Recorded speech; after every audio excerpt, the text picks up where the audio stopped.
Humas dan juga seluruh rekan-rekan media sekalian yang saya cintai, saya banggakan. Mungkin langsung saja perlu saya sampaikan di sini bahwa Polda Metro Jaya telah menetapkan 8 orang tersangka dalam perkara pencemaran nama baik, fitnah, dan manipulasi data yang dilaporkan oleh Bapak Insinyur Haji Joko Widodo. Penetapan ini dilakukan setelah melalui proses asistensi dan gelar perkara, di mana proses tersebut melibatkan ahli dan pengawas, baik dari eksternal maupun internal. Untuk ahli yang dilibatkan adalah ahli pidana, ahli ITE, ahli sosiologi hukum, ahli komunikasi sosial, dan ahli bahasa. Itu yang kita minta keterangan sebagai saksi ahli. Selanjutnya perlu kami sampaikan bahwa gelar perkara penetapan tersangka yang dilaksanakan di Direktorat Reserse Kriminal Umum juga melibatkan dari eksternal, ya, dari Wasda, dari Wasidik, ya, Propam, dan juga Bitkum, dengan dukungan hasil penyidikan yang komprehensif, ilmiah, dan pemeriksaan berbagai ahli dari bidangnya masing-masing. Berdasarkan hasil penyidikan, kami menetapkan 8 orang sebagai tersangka yang kami bagi dalam 2 klaster. Antara lain, 5 tersangka dari klaster pertama yang terdiri atas nama ES, KTR, MRF, RE, dan DHL. Untuk tersangka dari klaster ini dikenakan pasal 310 dan atau pasal 311 dan atau pasal 160 KUHP dan atau pasal 27A junto pasal 45 ayat 4 dan atau pasal 28 ayat 2 junto pasal 45A ayat 2 Undang-Undang ITE. Untuk klaster kedua, ada 3 orang yang akan ditetapkan sebagai tersangka, antara lain atas nama RS, RHS, dan TT.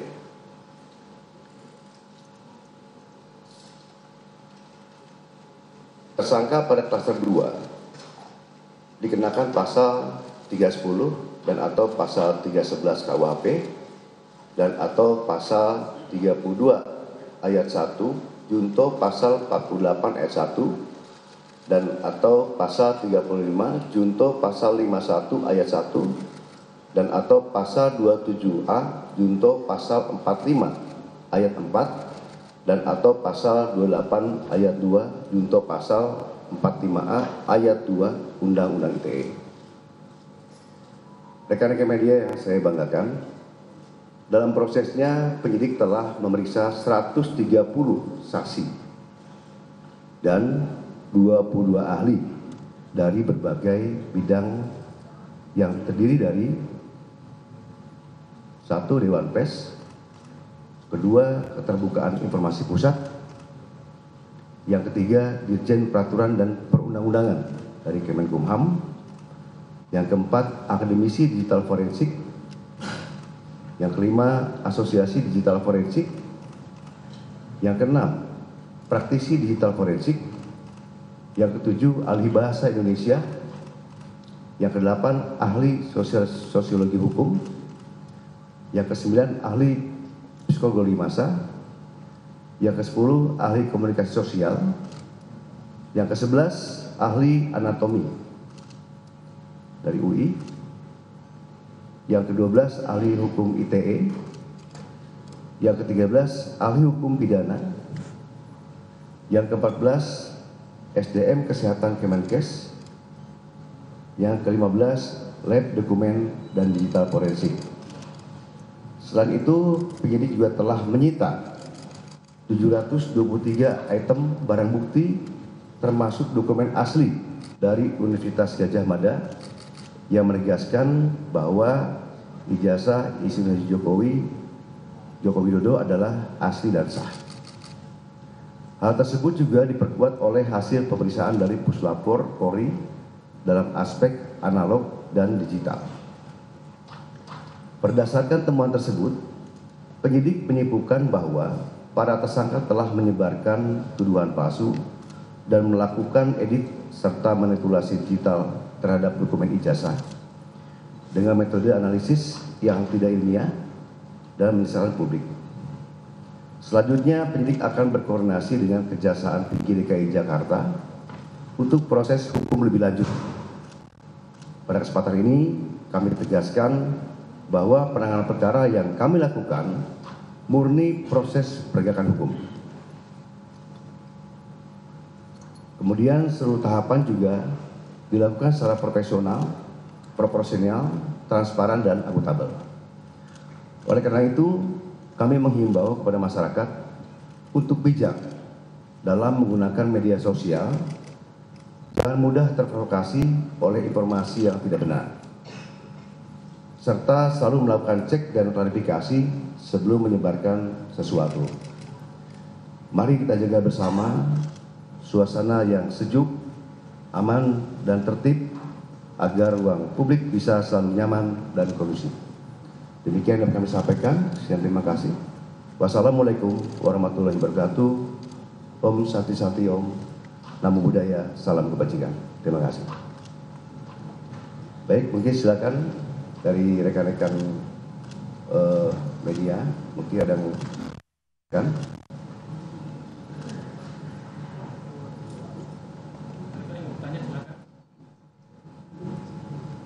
Ya.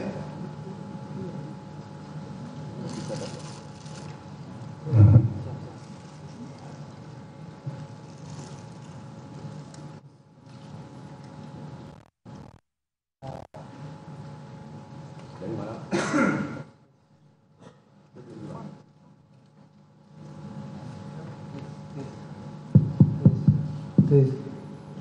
Izin Pak Kapolda, Pak Wakapolda, Pak Dir, Pak Kasubdit, saya Adi Anugrahadi dari liputan6.com. Ada dua yang ingin saya tanyakan, pertanyaan ringan saja. Yang pertama, bagaimana Polda Metro Jaya memastikan bahwa kasus ini diusut sampai ke tahap pengadilan.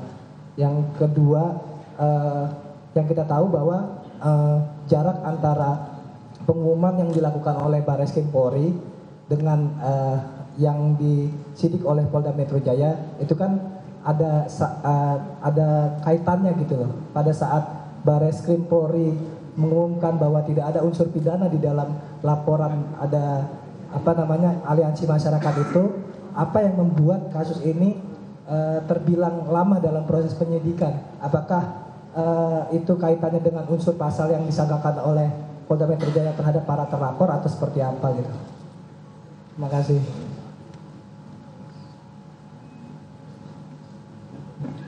Baik, terima kasih Mas Adia dari liputan6.com. Perlu kami sampaikan yang pertama itu bagaimana Polda Metro Jaya bisa mengusut ya sampai pengadilan. Yang jelas kita melakukan tahapan-tahapan. Ya, di sini tahapan untuk kepolisian adalah tahapan penyidikan. Nah, nanti kami akan koordinasi dengan pihak masuk ke tahap ke penuntutan. Ya, dan juga nanti dari pengadilan juga tuh keputusan seperti apa nanti akan masuk ke persidangan seperti itu. Ya. Jadi masing-masing instansi kita punya kewenangan masing-masing ya. Kalau tugas kita adalah sampai ke penyidikan seperti itu, Mas ya. Dan yang kedua, kenapa untuk Barreskrim dengan dalam penyidikan ini dan Polda Metro agak lama? Terus terang aja banyak sekali item ya barang bukti digital forensik yang diperlukan oleh kita. Pemeriksaan itu tidak cepat, ya pasti membutuhkan waktu yang lama. Nah, untuk itu karena pemeriksaan dari hasil digital forensik dari lapor ya laboratorium forensik dan juga digital forensik itu baru selesai dalam waktu minggu kemarin, sehingga kita bisa menetapkan sesuai dari apa yang menjadi hasil pemeriksaan dari laboratorium forensik tersebut, menetapkan untuk proses berlanjut. Demikian. Nanti silakan, mungkin kalau untuk teknis lagi Pak Dirkrim bisa menyampaikan. Silakan, Mas siapa? Mohon izin Pak, dari YouTuber Nusantara, nama saya Bill. Dari YouTuber Nusantara, nama saya Bill. Meminta klarifikasi Pak, kan kemarin kalau nggak salah yang terlapor itu ada 12 orang. Kemudian sekarang yang tersangka cuma 8 orang. Boleh dapat informasi terkait itu? Yang kedua, bagaimana Polda Metro Jaya menjamin bahwa proses pentersangkaan ini tidak akan mengalami jalan buntu alias akan sampai ke pengadilan? Mengingat tidak sedikit juga kasus yang sudah tersangka tapi SP3. Saya pikir demikian. Ya mungkin silakan Pak Dirkrim bisa menambahkan. Terima kasih Jenderal, mohon izin. Pak Bill, kami sampaikan tadi dipertanyakan mengenai 12 yang awal dilaporkan. Dalam proses penyidikan ini tentunya kami berdasarkan pada fakta hukum yang kami peroleh di dalam proses penyidikan secara saintifik. Saat ini kami menetapkan 8 orang menjadi tersangka yang diduga melakukan satu perbuatan pidana. Namun demikian proses penyidikan ini terus berlangsung dan kami terus melakukan pendalaman. Kemudian berkaitan dengan bagaimana selanjutnya proses penyidikan ini berjalan, tentunya kami juga sebagai sebuah kesatuan bersama-sama dengan Jaksa Penuntut Umum dalam criminal justice system, kami terus melakukan koordinasi berkaitan dengan perkembangan penanganan perkara ini, ya tentunya dalam hal penuntutan juga ke depannya untuk dihadapkan di sidang peradilan sehingga bisa memberikan rasa keadilan bagi masyarakat Indonesia. Terima kasih. Siapa? Silakan. Selamat pagi Pak, saya Mahardika dari CNN Indonesia TV. CNN. Tadi ada beberapa tersangka yang juga dijerat dengan UU ITE ya Pak ya, artinya kan ancaman hukumannya di atas 5 tahun. Apakah akan dilakukan penahanan mungkin Pak? Terima kasih. Silakan Berjum, saya jawab. Baik, terima kasih Mas dari CNN ya. Terkait dengan kewenangan yang diberikan oleh undang-undang terhadap penyidik yang berhubungan dengan penahanan, tentunya ada beberapa pertimbangan yang akan dijadikan sebagai bahan pertimbangan oleh penyidik nanti pada saat pelaksanaan pemeriksaan kepada tersangka. Dari yang lain silakan. Ya. Izin saya Habibi dari merdeka.com. Hanya ingin meneruskan saja tadi kan untuk masa penahanan itu kan tergantung dari pemeriksaan nanti tersangka. Nah itu waktu untuk pemeriksaan tersangka itu kapan? Karena kan baru gelar perkara kemarin. Itu saja mungkin Pak Dir. Terima kasih. Oke, silakan Pak Dir. Jawab.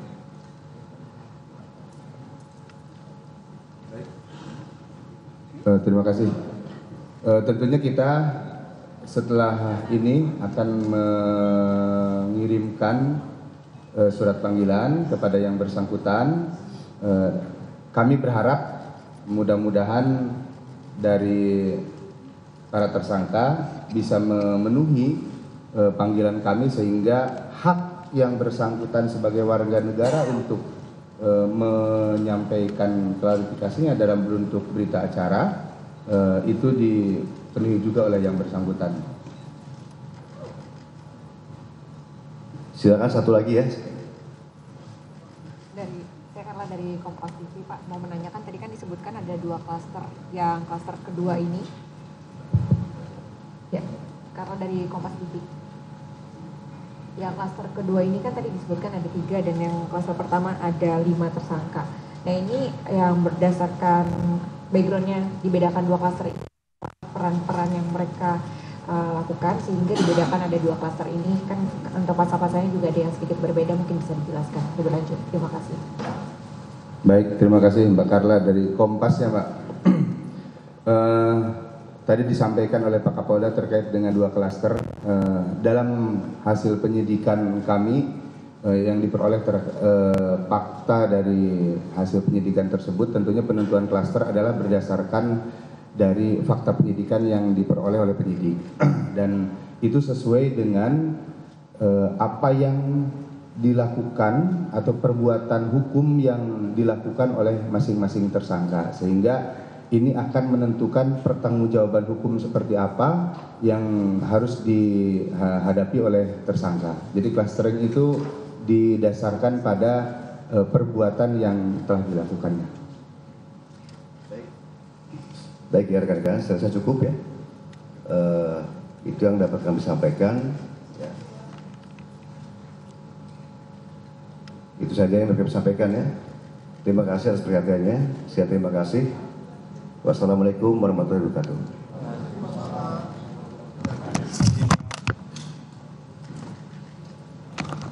Ya, saudara, Anda menyaksikan Breaking News Kompas TV bersama saya Linta Budiastuti.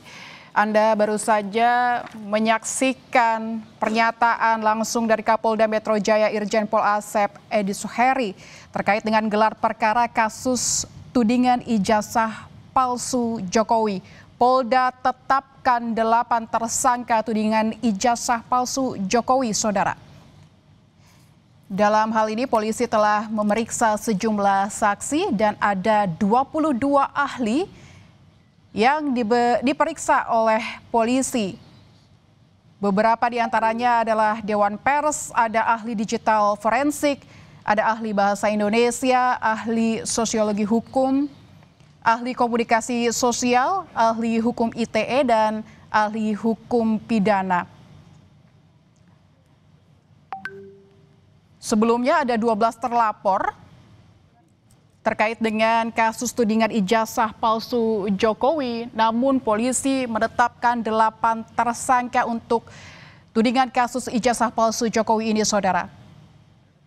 Pemeriksaan dilakukan melalui fakta penyidikan berdasarkan peran masing-masing tersangka yang akan mendasari hukuman atau pertanggungjawabannya ke depan.